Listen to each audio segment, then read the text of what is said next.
Right, good day everyone. In this tutorial, I'll be teaching you how to do a profile machining with UCANCAM, as well as exporting the designs from CorelDRAW and do the toolpath in UCANCAM.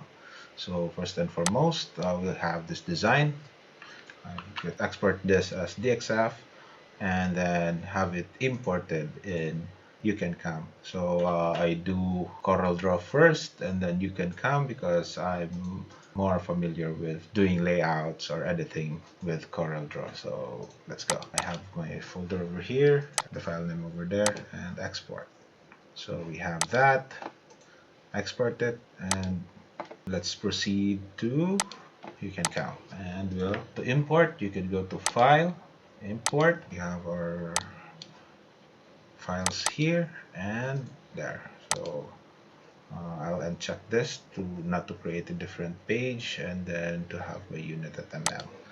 And I have a rectangle here to signify that this is my design, and right there. Exporting from CorelDRAW as DXF file already includes how big and how precise the layout is. So in CorelDRAW, this was 150 in height, and here it's 150 in height. All right, so we have our CNC cut out from outside of this guitar shape, as well as inside of this hole. So for the bit that we are using, we'll be using a 6 mm. From here, click on our drawing, go to profile Toolpath, profile machining. We have our dialog over here. So in this part, we'll be able to select the bit that we'll be using. Click on Tool Library and we'll be presented on the different tools that we can use. For this job, I'd be using an end mill. It's a flat bottom rotor bit. Since we're using 6 mm, here's the 6 mm at the height of 30. And there, we go close. And as you can see here, it's being applied.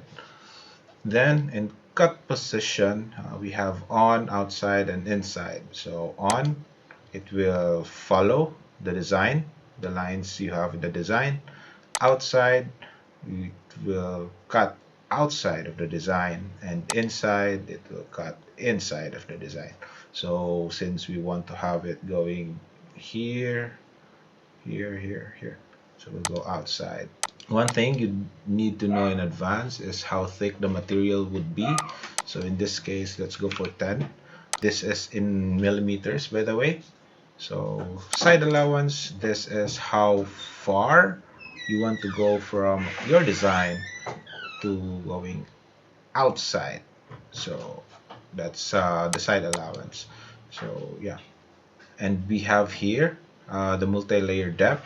This is the amount of material or how much the drill bit would go down after each pass. So for this one, we have a 6 mm. For me, I would go half maximum, but I would prefer to go about a quarter. So 1.5. So it's 1.5 for every pass. It does this multiple times until it reaches the 10 millimeters in depth.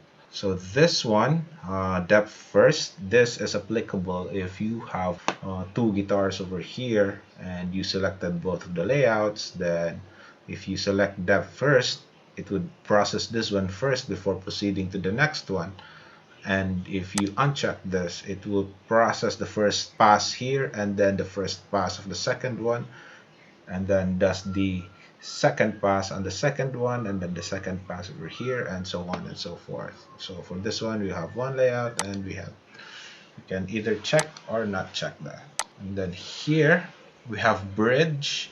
Bridge is the tabs or the small material you wish to leave out, so that when the CNC cuts it in its thickness, you have some materials that is left out and it won't let your materials go flying away or some sort of that, or halfway between the process it wiggles and it's out of precision, so it moves because we have the drill bit moving at high speed. So when you click on bridge, we have the number, so I'll explain this in a separate part. We'll just uncheck that for now, and let's go for this one.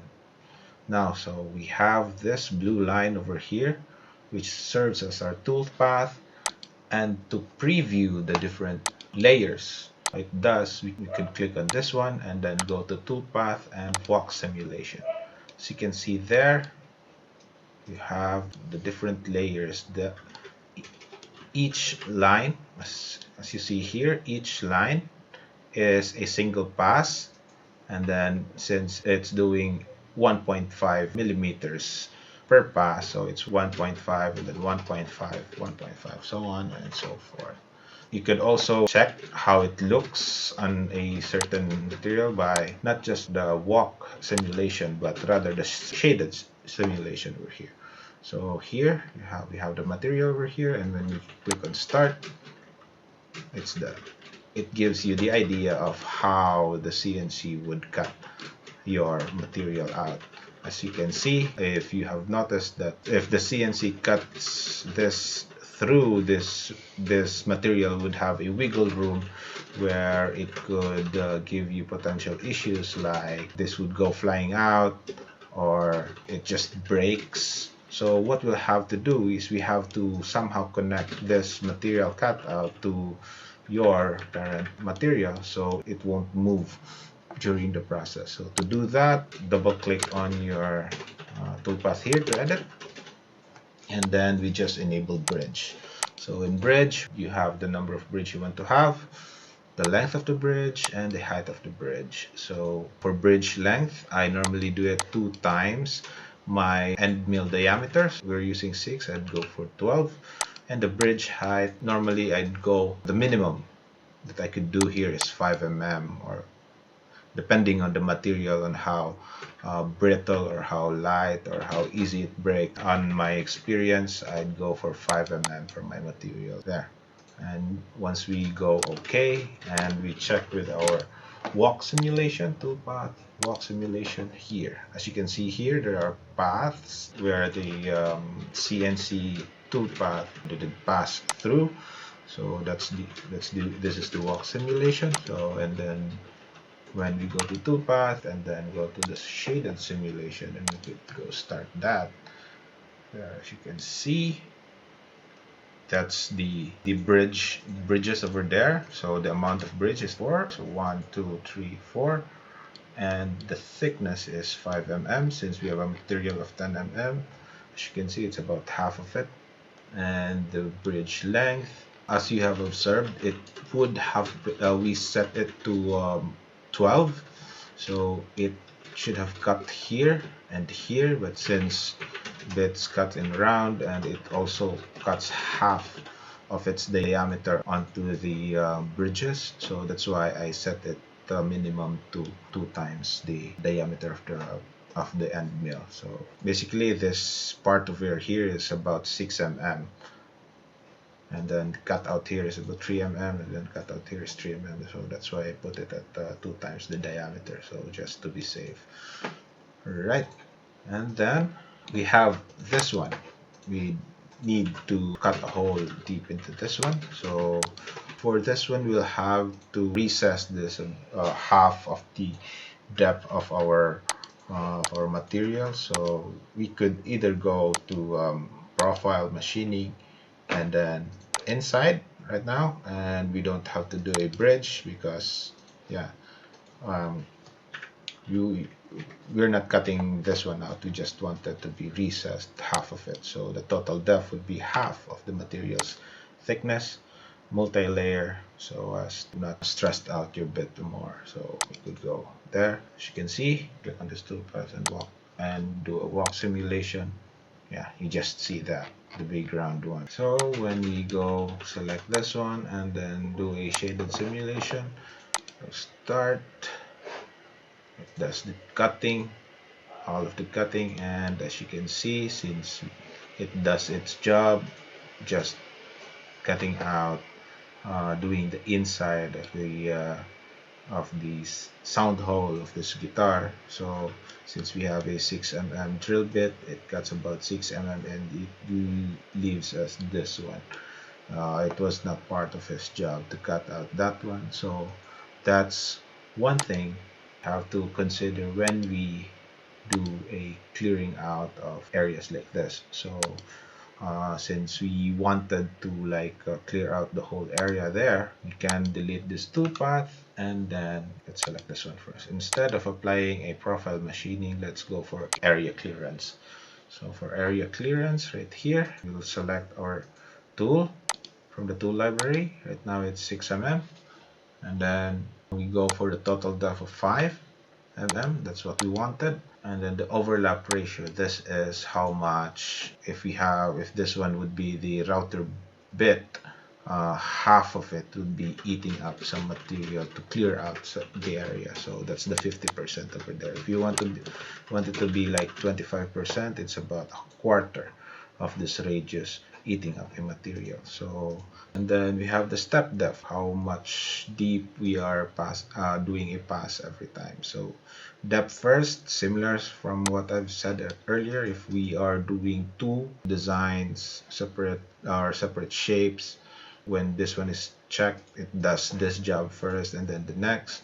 And if this one is unchecked, so it does the first pass on this job, and then first pass on the second, and then do a second pass on the second job, and back second pass, so on and so forth. So yeah, it doesn't matter if this is checked or not, since we are just having one shape. So okay, as you can see, there's a difference in the toolpath that it's creating. So that's that. And when we check the walk simulation, we can see this this green drawing is the router bit, and the green one is how he does its first action in going down the material before he does the first pass. So let's see it in action. Select everything and shaded simulation, start.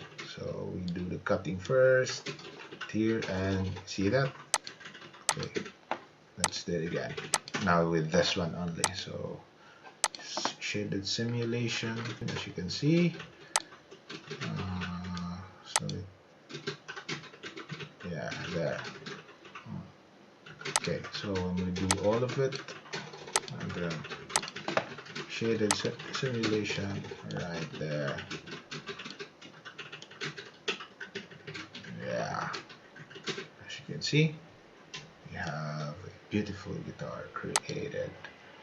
Now, you might be wondering that why should we cut out the entire shape first before we do that? In my experience, I would prefer doing this sound hole first, just to so it won't move more once the shape is cut out. So in order to do that, I could select this one, and then in toolpath output, you have to move area clearance up. So you wanted to do the area clearance first before the profile machining. And yeah, it doesn't reflect here in UCANCAM version 11, the change in priorities.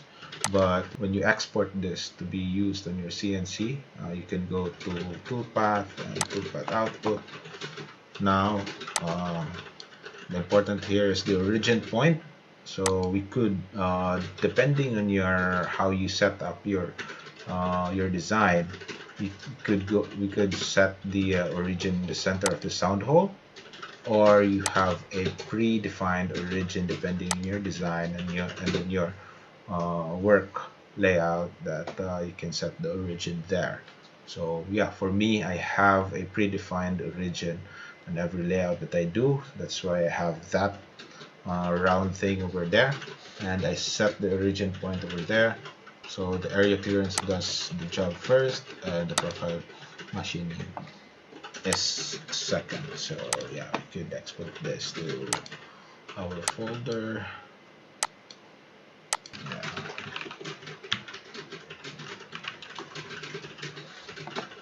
And done. No, save. Yeah, and done. Yeah. You can see this in your you can use this on your CNC machine. Right? That's it for today, and thank you for tuning in. Bye bye.